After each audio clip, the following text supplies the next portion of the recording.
Warning, this game contains flashing lights, loud noises, and jump scares. Hey there, and welcome back to Five Nights at Maggie's 3, where we're continuing on our path for the true ending. We've learned quite a few things last time, such as a girl named Stacy got killed by oncoming traffic, and she's being put inside an animatronic, or her soul is, I guess.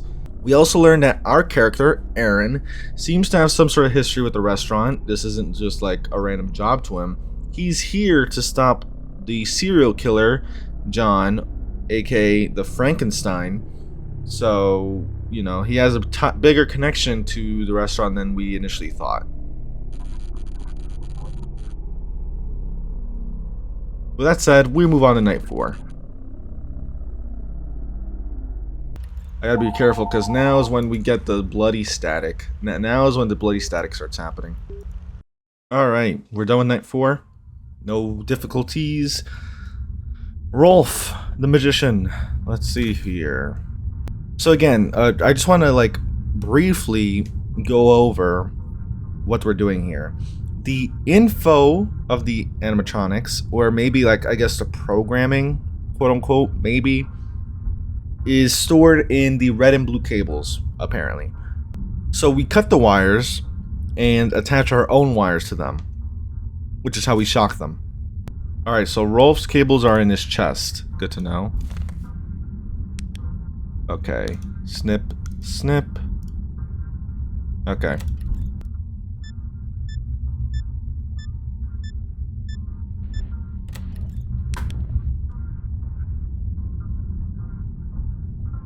He's being a lot more shy than usual.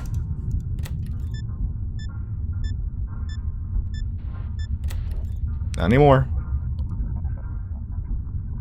Yeah, depending on how loud the sound cue is, you know he's closer and closer. The louder, the closer.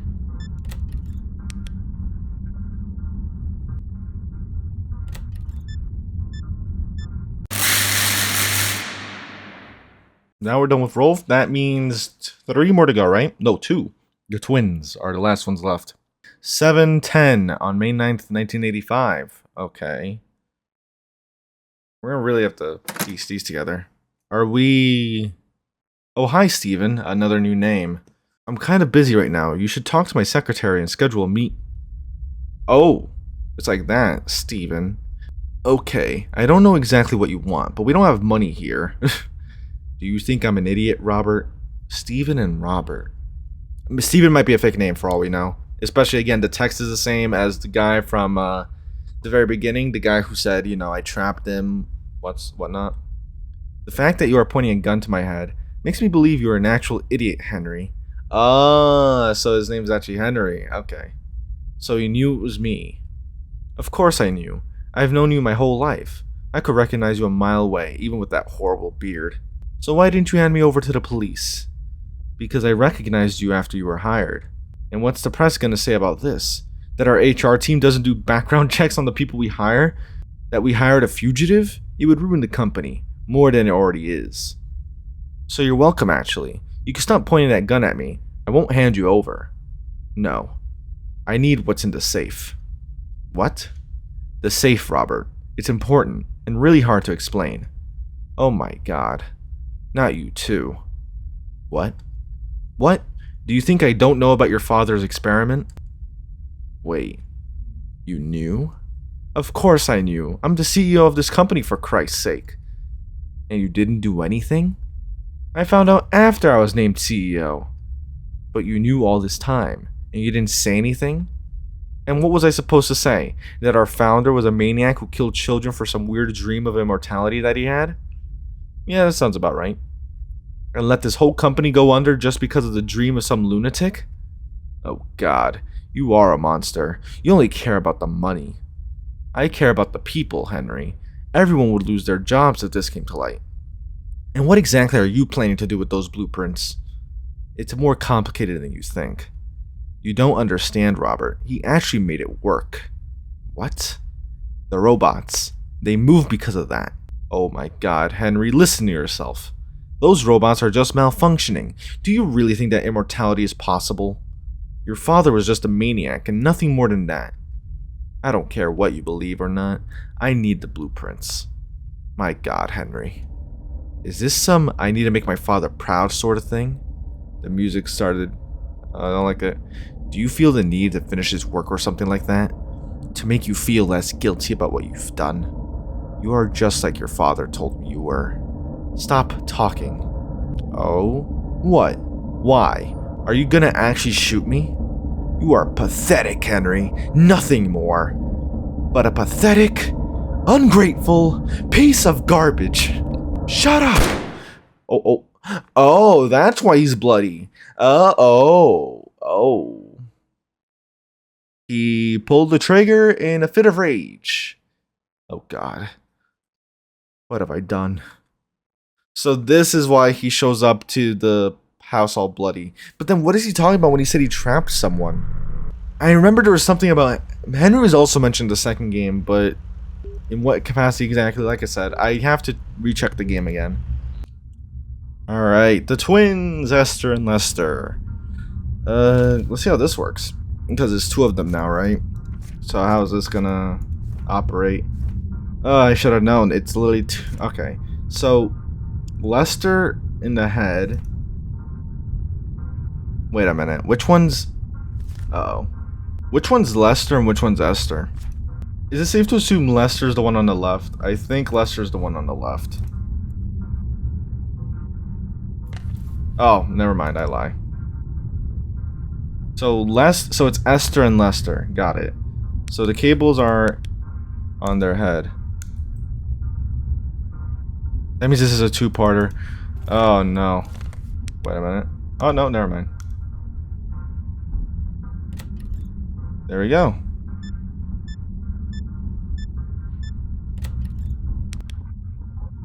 You're even more shy now. What the hell?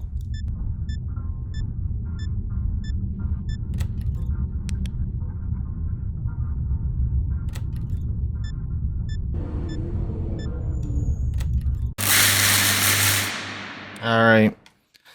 Now what? What will we have here? 1213. What year now? 1982. So, yeah, it's 30. So it's a little bit after Stacy's death.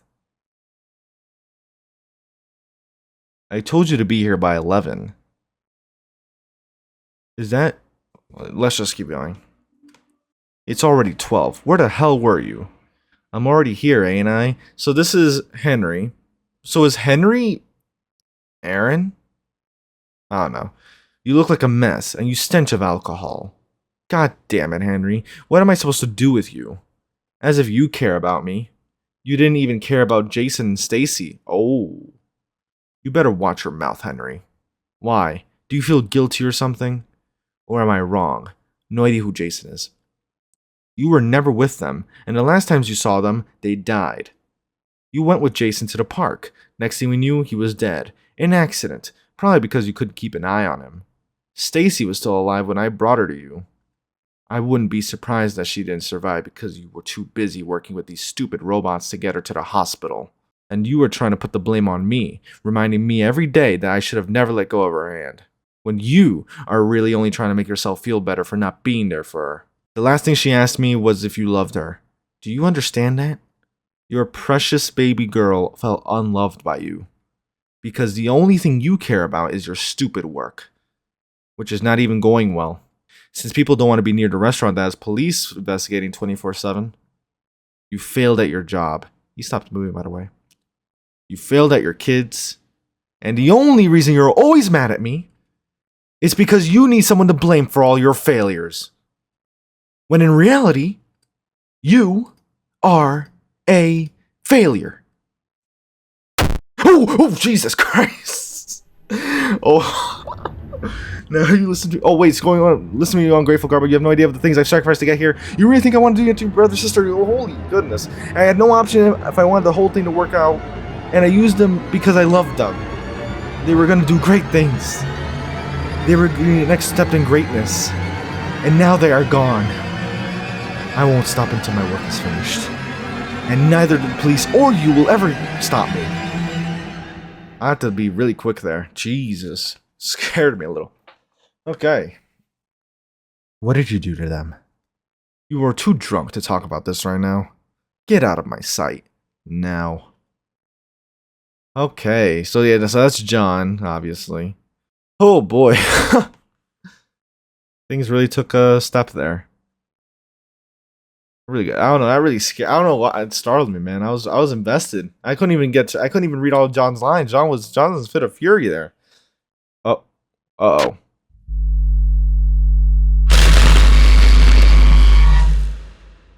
So I guess now we know why John goes on to possess Surdy now. It wasn't really his doing. Huh. The red and blue wires. Look at that. Info. What if by info they're trying to suggest it's the soul? Now look what we have here. Congratulations, Aaron Mayer. $150 and $200. Security guard, animatronics repairman. So this was something that I was trying to wonder initially. Was the repairs happening? You know, when were the repairs happening? Because it seems like the repairs were happening all at once, so it didn't make sense for me to, like, you know, oh, security guard then repairman. It was two different shifts there, right? But yeah, that pretty much confirms we were Aaron. A little bit more information there. And now, of course, we have night 6 to get on with. Oh boy, I'm not going to skip through this part because night 6 is genuinely challenging. Though I am happy to say I got through all of that without a single death. All I had to do was just speed through all the nights. But I can't really guarantee that for this night, just because it's a bit tougher in comparison. My best hope is that Surdy doesn't show up at all. For my own sanity.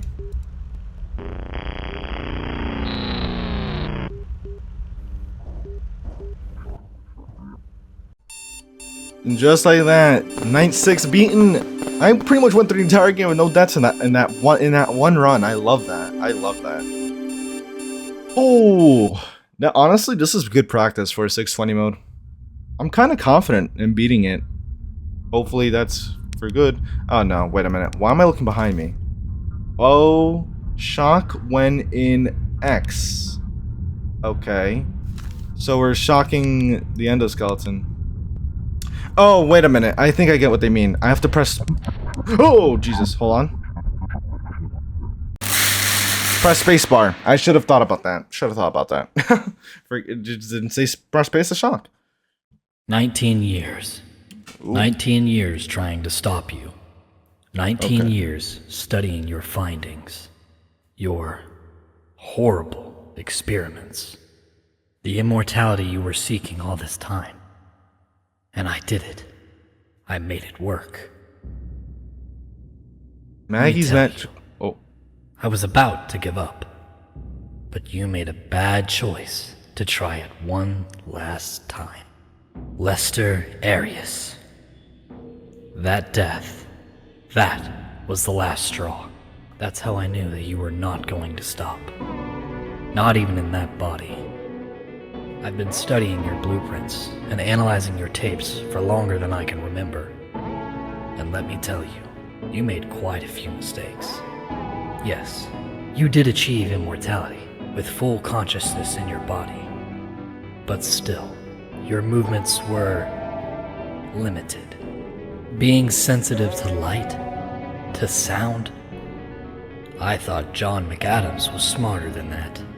But don't worry. Your son, the failure, the disgrace to the family, fixed all those problems for you and finally made it work. Or something like that. You see, I didn't want the kids to be in those bodies. They deserved a better life. They deserved a normal childhood. Play with kids their age, go to school, and socialize like normal human beings. You took that away from them a long time ago. They deserve to rest once and for all. Jason and Stacy. They are resting from the hell you put them through. All of them, finally free. But for you, I had a very special plan. I didn't know if I should show all the things you've done to the world. On one hand, It would have brought peace to the people who were still terrified of the dreaded Frankenstein. But I decided to keep your reputation intact. You're still the great John McAdams, to some extent. Most people have forgotten you after the company went under a couple years ago. I knew that if I brought this to light, your name would make a comeback, and I didn't want to give you the pleasure. That's why I decided to grant you your wish of immortality, but with a little twist. I wanted to make you feel the hell that you put Jason, Stacy, and all those other kids through. So, I added a few changes. You won't be able to speak. You won't be able to move. You will have no control over your body. You will still see, feel, and hear everything. You will live for eternity inside that machine, with nothing more to do but to see how your work, your name, and your wish of being remembered like some kind of god vanishes like the figments of some bad dream. You won't rest. You will suffer for eternity. It's time to pay for your sins, John. Henry McAdams, aka the Frankenstein, was caught. Authorities received an anonymous tip earlier in the morning about his whereabouts. Mr. McAdams was found in the new Maggie's Magical World, where he was working as a repairman for the animatronics under the name Aaron Mayer. Mr. McAdams has pleaded guilty and is being charged with multiple accounts of first-degree murder, as well as some accounts of second-degree murder. So he pretty much took the rap for all of his father's murders, right? These murders include the murder of 4 children between 1981 and 1982, the murder of his father, John McAdams, the murder of Robert Madden in 1985, and the 16-year-old boy that was found in John McAdams' entertainment warehouse in 1992, Lester Arias. I'm pretty sure that's our character. Wait, no, 16-year-old. Is that our character? No, should that be? I don't know. Let me not. I'm not entirely sure, but that was the last straw, he said. That was the last victim. So it seems like throughout this entire process, following the manual, right, what we were actually doing after studying the blueprints and all that, I guess the conclusion was that John got trapped in the Surdy endoskeleton, right? Like, as we saw when Henry kills John with the lever, they specifically showed the red and blue wires. So I guess in this case, they're trying to suggest like the info, right, being stored in those wires is like the soul, right? And so by cutting those wires, to some extent, cutting those wires and then shocking them, we essentially freed the souls.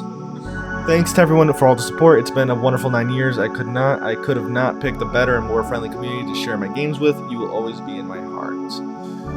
Great job, Manuel. This was really good. Definitely my favorite out of the 3 games, for sure. Especially from a story standpoint, I really liked it.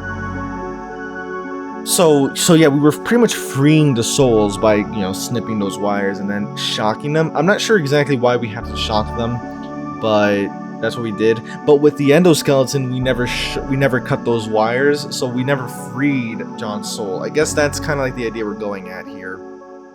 We never freed his soul. Instead, we changed the programming so that he would be literally trapped in a metal husk for the rest of his existence. Even though we were always going to take the rap for all of his murders. At the very least, it's better than him getting that notoriety, right? Alright, so here we have the extras.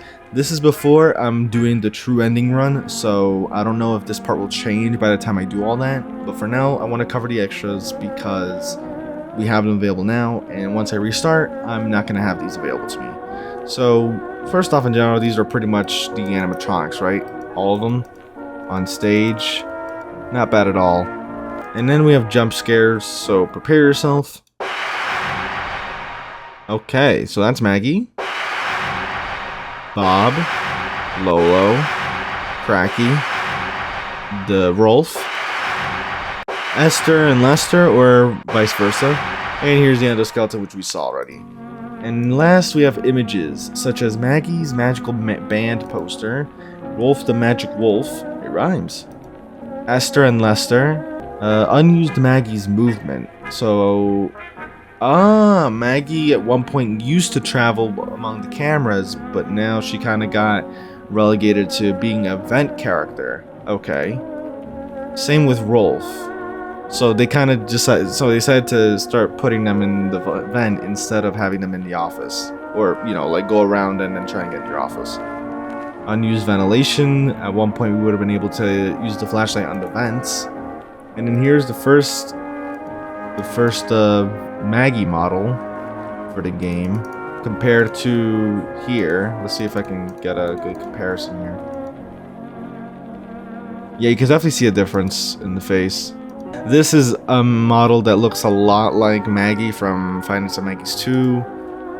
Surdy, I was right, Surdy is the pig. So we have the endoskeleton version in this game.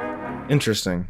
So that means that's all there's left to do is 6-player mode, which will not be done today, because this took longer than I thought. I'm telling you, there's got to be a way to like back out of the custom night menu without having to quit the game. But it launches really quickly, so it doesn't matter. So let's go through my thoughts of the game. Overall, like I said, this is my favorite Maggie's game by far. I do admit, I wonder why the location, the map layout is very similar to the Five Nights at Freddy's location. It's more like the map layout itself. It's just that, like, I saw it and it instantly says FNAF, right? I'm not sure exactly why they went for that route, but it's not really a problem. It's just something that I want to know. But aside from that, in terms of like visuals and just like overall gameplay wise, I really enjoyed it. I think to a certain degree more than the first two games. I just think that this game overall was it felt more polished compared to the first two, or maybe that's just a result of having better development skills over time, like improving your craft and all that. So maybe this is just a result of that. I really like the gameplay sense, which like they have like a lot of different things going on, right? As they slowly introduce you to the mechanics. Because first, obviously, all you have to do is really deal with doorways, and then it moves on to blocking access for the vent, and then they go on to they also show you gotta watch this vent as well. I don't know, they have like a couple things that you have to keep an eye on. They have you checking on camera 1 constantly for Cracky, and then you have to literally look around all the cameras for the endo, which I think is a good way of making use of the other cameras, because something that happens a lot in a lot of these fan games is, especially as the nights get harder and harder, you find yourself in a gameplay loop that doesn't use the cameras a lot of the time. So yeah, those are pretty much my thoughts on the game from a gameplay standpoint. And story, I really like the use of, again, this is 8-bit minigames. You love to see it. It really helped flesh out the story. And it overall tied everything together, which is great. Now, we have like 2 minutes, so I guess we'll see if anything shows up after night 7. Alright, we're about to reach the end. And congratulations, Pink Slip, Peter Cohen, tampering with the animatronics. Well, that's pretty much a custom night thing for you, because obviously we already know Henry got arrested, so it makes sense that we would end up being hired. Congratulations, you got fired. But of course, with all that said, I hope you did enjoy. That has been the true ending to Five Nights at Maggie's 3. Next time, our last video will be on 620 mode. I am feeling kind of confident that I can beat it, mainly because I had to do the entire game again, and I managed to do so with 0 deaths. But the real question is, how different will Night 6 be compared to Custom Night? I guess we'll see like how much the difficulty spikes. But with all that said, I hope you did enjoy. If you did, leave a like, subscribe, all that good stuff. Lets me know you're enjoying the content and want to see more of it. The game will be in the description below as always. And with that said, I'll see you in another video. Take care.